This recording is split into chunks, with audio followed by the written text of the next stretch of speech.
ನಮಸ್ಕಾರ ವೀಕ್ಷಕರೇ, SR Kannada TV ಚಾನಲ್ಗೆ ಸ್ವಾಗತ. ನಾವು ನಿಮ್ಮ ಜ್ಯೋತಿಷ್ಯ ರತ್ನಾಕರ ಪಂಡಿತ್ ಗಣಪತಿ ಭಟ್ ಗುರುಜಿ. ವೀಕ್ಷಕರ, ಇವತ್ತಿನ ಸಂಚಿಕೆಯಲ್ಲಿ ಯಾವ ನಕ್ಷತ್ರದಲ್ಲಿ ಮಕ್ಕಳು ಜನಿಸಿದರೆ ದೋಷ ಅಂಟಿಕೊಳ್ಳುತ್ತದೆ, ಯಾವ ನಕ್ಷತ್ರದಲ್ಲಿ ಹುಟ್ಟಿದ್ರೆ ದೋಷ ಬರುತ್ತೆ.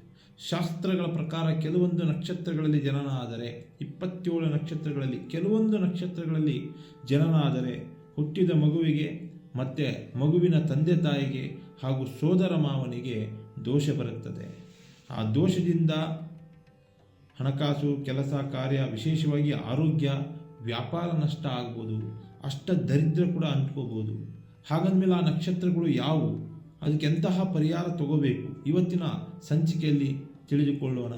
ಹುಟ್ಟಿದ ಮಕ್ಕಳ ಮೇಲೆ ನಕ್ಷತ್ರ ದೋಷ. ವೀಕ್ಷಕರೇ, ಈ ಮಕ್ಕಳಾದ ಕೂಡಲೇ ಪ್ರತಿಯೊಬ್ಬ ತಂದೆ ತಾಯಿಯವರಿಗೂ ಏನೋ ಒಂದು ಸಂತೋಷ, ಉಲ್ಲಾಸ, ಏನೋ ಒಂದು ಖುಷಿ.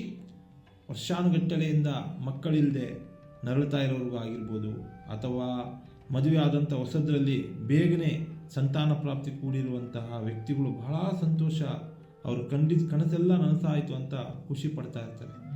ಇನ್ನು ಕೆಲವೊಬ್ಬರಿಗೆ ಮಕ್ಕಳಾದ ಕೂಡಲೇ, ಇನ್ನು ಕೆಲವೊಬ್ಬರಿಗೆ ಬೇಗನೆ ಮಕ್ಕಳಾಗ್ತದೆ. ಆ ಮಕ್ಕಳಾದ ಕೂಡಲೇ ನಕ್ಷತ್ರಗಳ ಪ್ರಭಾವದಿಂದ ಸಮಸ್ಯೆಗಳು ಹೆಚ್ಚಾಗುತ್ತೆ. ನಕ್ಷತ್ರಗಳ ಪ್ರಭಾವದಿಂದ ಯಾವ ರೀತಿಯ ಸಮಸ್ಯೆಗಳು? ಹುಟ್ಟಿದ ಮಕ್ಕಳ ಯೋಗದಿಂದಲ್ಲ. ಆ ಮಕ್ಕಳ ಹುಟ್ಟಿದ ಕೂಡಲೇ ಈ ಥರ ಆಯಿತು ಅಂತ ಕೆಲವೊಬ್ಬರು ಹೇಳ್ತಾ ಇರ್ತಾರೆ. ಈ ಮಗು ಹುಟ್ಟಿದ ಕೂಡಲೇ ಮನೆ ಬೆಳೀತು ಅಂತಲೇ ಹೇಳ್ಬೋದು, ಅಥವಾ ಮನೆಗೆ ತೊಂದರೆ ಆಯಿತು ಅಂತಲೂ ಹೇಳ್ಬೋದು. ಕೆಲವೊಂದು ಕಡೆ ಕೇಳಿರ್ತೀವಿ. ಆ ಹುಟ್ಟಿದ ಮಕ್ಕಳ ಯೋಗದಿಂದಲ್ಲ, ಆ ನಕ್ಷತ್ರಗಳ ಪ್ರಭಾವದಿಂದ, ಹುಟ್ಟಿದ ನಕ್ಷತ್ರಗಳ ಪ್ರಭಾವದಿಂದ ಕೆಲವೊಬ್ಬರಿಗೆ ಆರೋಗ್ಯದ ಸಮಸ್ಯೆ, ಹಣಕಾಸಿನ ಸಮಸ್ಯೆ, ಕೆಲಸ ಕಾರ್ಯದಲ್ಲಿ ತೊಂದರೆ, ಶತ್ರುಗಳ ಕಾಟ, ಕೆಲವು ಗಂಡಾಂತರಗಳು, ಅಗ್ನಿಗಂಡಾಂತರ, ಜಲಗಂಡಾಂತರ, ಅಪಘಾತಗಳ ಯೋಗ, ಅಥವಾ ಮೋಸ ಆಗುವಂಥದ್ದು, ಮತ್ತು ಅಪಮಾನ ಅವಮಾನಗಳಾಗುವಂಥದ್ದು ಎಷ್ಟೋ ಉದಾಹರಣೆ ನಾವು ಕೇಳಿರ್ತೀವಿ. ಮಕ್ಕಳು ಜನನ ಆದ ಕೂಡಲೇ 1 ವರ್ಷದೊಳಗೆ 4 ತಿಂಗಳ ಒಳಭಾಗದಲ್ಲಿ, 3 ತಿಂಗಳ ಒಳಭಾಗದಲ್ಲಿ, 9 ತಿಂಗಳ ಒಳಭಾಗದಲ್ಲಿ ಗಂಡಾಂತರಗಳು ಕಂಡು ಬಂದಿರ್ತವೆ. ಇವೆಲ್ಲ ಹುಟ್ಟಿದ ಮಕ್ಕಳ ಯೋಗದಿಂದಲ್ಲ, ನಕ್ಷತ್ರಗಳ ಪ್ರಭಾವದಿಂದ. ಶಾಸ್ತ್ರಗಳ ಪ್ರಕಾರ ಆ ನಕ್ಷತ್ರಗಳು, ದೋಷಪೂರಿತ ಇರುವಂಥ ನಕ್ಷತ್ರಗಳು ಯಾವುವು, ಎಷ್ಟನೇ ಪಾದ ತಿಳಿದುಕೊಳ್ಳೋಣ. ಪ್ರಥಮವಾಗಿ ನಾವು ಅಶ್ವಿನಿ ನಕ್ಷತ್ರ ಜನನ ಕಾಲೇ ದೋಷ ಅಂತ ಹೇಳ್ತೀವಿ. ನೋಡಿ, ಅಶ್ವಿನಿ ನಕ್ಷತ್ರ 1ನೇ ಪಾದದಲ್ಲಿ ಮಗು ಹುಟ್ಟಿದರೆ ತಂದೆಗೆ ಅರಿಷ್ಟ ಯೋಗ, ಅಂದರೆ ತಂದೆಗೆ ಸಮಸ್ಯೆಗಳು ಶುರು ಆಗ್ತದೆ. ಎಷ್ಟು? 3 ತಿಂಗಳ ಕಾಲ ದೋಷ ಬರುತ್ತೆ. ಇನ್ನು 2, 3, 4ನೇ ಪಾದದಲ್ಲಿ ಜನಿಸಿದರೆ ಸಾಧಾರಣವಾಗಿ ಅಂದರೆ ಸ್ವಲ್ಪ ದೋಷ ಬರುತ್ತೆ, ಅದೇನು ಹೆಚ್ಚಾಗಿ ಪ್ರಭಾವ ಕೊಡುವುದಿಲ್ಲ. ಹುಟ್ಟಿದ ಮಗು ಈ 2, 3 ಹಾಗೂ 4ನೇ ಪಾದದಲ್ಲಿ ಮಗು ಹುಟ್ಟಿದರೆ, ಆ ಹುಟ್ಟಿದ ಮಗು 5 ದಿನದ ಒಳಭಾಗದಲ್ಲಿ ವಸ್ತ್ರದಾನ ಮಾಡಿದರೆ ಆ ದೋಷ ಪರಿಹಾರ ಆಗುತ್ತೆ. ಇನ್ನು 1ನೇ ಪಾದದಲ್ಲಿ ಮಗು ಜನಿಸಿದಾಗ ದೋಷ ಹೆಚ್ಚಾಗಿ ತಂದೆಗೆ ಅಂಟೋದ್ರಿಂದ ಬಂಗಾರ ಅಥವಾ ಗೋದಾನ ಮಾಡಬೇಕಾಗ್ತದೆ, ಅವಾಗಾದರೂ ದೋಷ ಪರಿಹಾರ ಆಗುತ್ತೆ. ಇನ್ನು 2ನೇ ದೋಷಪೂರಿತ ನಕ್ಷತ್ರ ಭರಣಿ ನಕ್ಷತ್ರ.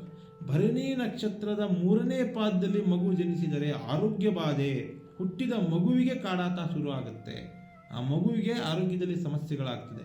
ತಾಮ್ರದ ಪಾತ್ರೆ ಹಾಗೂ ವಸ್ತ್ರದಾನ ಮಾಡಿದರೆ ಆ ಆರೋಗ್ಯ ಬಾಧೆ ಪರಿಹಾರ ಆಗುತ್ತೆ ಹಾಗೂ ಜನನ ದೋಷ ದೂರ ಆಗುತ್ತೆ. ಇನ್ನು ರೋಹಿಣಿ ನಕ್ಷತ್ರ.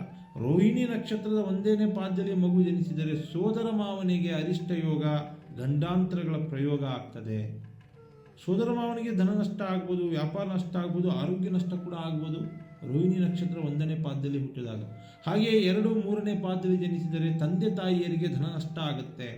ಇನ್ನು 4ನೇ ಪಾದದಲ್ಲಿ ಜನಿಸಿದರೆ ಮನೆಯಲ್ಲಿರುವಂಥ ಎಲ್ಲ ಸದಸ್ಯರಿಗೂ ಒಂದು ರೀತಿಯಲ್ಲಿ ಪಾಸಿಟಿವ್ ಎನರ್ಜಿಗಳು, ಸಕಲ ಕೆಲಸ ಕಾರ್ಯಗಳು ವ್ಯವಸ್ಥಿತವಾಗಿ ನಡೆಯುತ್ತೆ, ಮನೆಯಲ್ಲಿ ಸುಖ, ಶಾಂತಿ, ನೆಮ್ಮದಿ ಬರುತ್ತೆ. ರೋಹಿಣಿ ನಕ್ಷತ್ರ 4ನೇ ಪಾದದಲ್ಲಿ ಮಗು ಜನನ ಆದರೆ. ಹಾಗೂ ಪುಷ್ಯ ನಕ್ಷತ್ರ ಇನ್ನೊಂದು ದೋಷಪೂರಿತ ನಕ್ಷತ್ರ. ಪುಷ್ಯ ನಕ್ಷತ್ರದ 1ನೇ ಪಾದದಲ್ಲಿ ಮಗು ಹುಟ್ಟಿದರೆ ಅದು ಕೂಡ ಸೋದರ ಮಾವನಿಗೆ ಅಪಮಾನ ಅವಮಾನಗಳಾಗ್ತದೆ. ಅವ್ರ ಪಾಡವರಿದ್ರೂ ಕೂಡ ಎಲ್ಲೋ ಮಾನ ನಷ್ಟ ಆಗುತ್ತೆ. ಇನ್ನು 2ನೇ ಪಾದದಲ್ಲಿ ಮಗು ಹುಟ್ಟಿದರೆ ತಂದೆ ತಾಯಿಯರಿಗೆ ಗಂಡಾಂತರ 4 ತಿಂಗಳುಗಳ ಕಾಲ ದೋಷವಿರುತ್ತೆ, ಗೋದಾನ ಮಾಡಬೇಕಾಗುತ್ತೆ ಅವರು ಕೂಡ ಪುಷ್ಯ ನಕ್ಷತ್ರದಲ್ಲಿ ಮಗು ಜನಿಸಿದರೆ. ಹಾಗೂ ಈ ಆಶ್ಲೇಷ ನಕ್ಷತ್ರ, ಇದೊಂದು ಸರ್ಪ ನಕ್ಷತ್ರ ಹೇಳ್ತೀವಿ. ಈ ಆಶ್ಲೇಷ ನಕ್ಷತ್ರದ 1ನೇ ಪಾದದಲ್ಲಿ ಮಗು ಹುಟ್ಟಿದರೆ ಧನಪ್ರಾಪ್ತಿ, ಒಂದನೇ ಪಾದ ಬಹಳ ಒಳ್ಳೆಯ ವಿಚಾರ. ಆಶ್ಲೇಷ ನಕ್ಷತ್ರದಲ್ಲಿ ಜನನ ಆದವರಿಗೆ ಧನ ಪ್ರಾಪ್ತಿ ಆಗ್ತದೆ, ಆರೋಗ್ಯ ಪ್ರಾಪ್ತಿ ಆಗ್ತದೆ, ಮನೆಯಲ್ಲಿ ಸುಖ ಇರುತ್ತೆ ಅಂತ ಹೇಳ್ಬೋದು. ಇನ್ನು 2 ಹಾಗೂ 3ನೇ ಪಾದದಲ್ಲಿ ಹಾಗೂ 4ನೇ ಪಾದದಲ್ಲಿ ಏನಾದರೂ ಆಶ್ಲೇಷ ನಕ್ಷತ್ರದಲ್ಲಿ ಜನಿಸಿದರೆ ತಂದೆ ಹಾಗೂ ತಾಯಿಗೆ ದೋಷ ಬರುತ್ತೆ. ಅನ್ನ ಸಂತರ್ಪಣೆ ಮಾಡಬೇಕು, ಜೀರ್ಣೋದ್ಧಾರ ಕಾರ್ಯಗಳನ್ನ ಮಾಡಬೇಕಾಗುತ್ತೆ. ಅನ್ನದಾನ ಮಾಡಿ. ಆಶ್ಲೇಷ ನಕ್ಷತ್ರದಲ್ಲಿ ಜನನ ಆದವರು ಕೂಡ ಅವರೆಷ್ಟು ಅನ್ನದಾನ ಮಾಡ್ತಾರೋ ಅಷ್ಟೇ ಒಳ್ಳೆಯದು.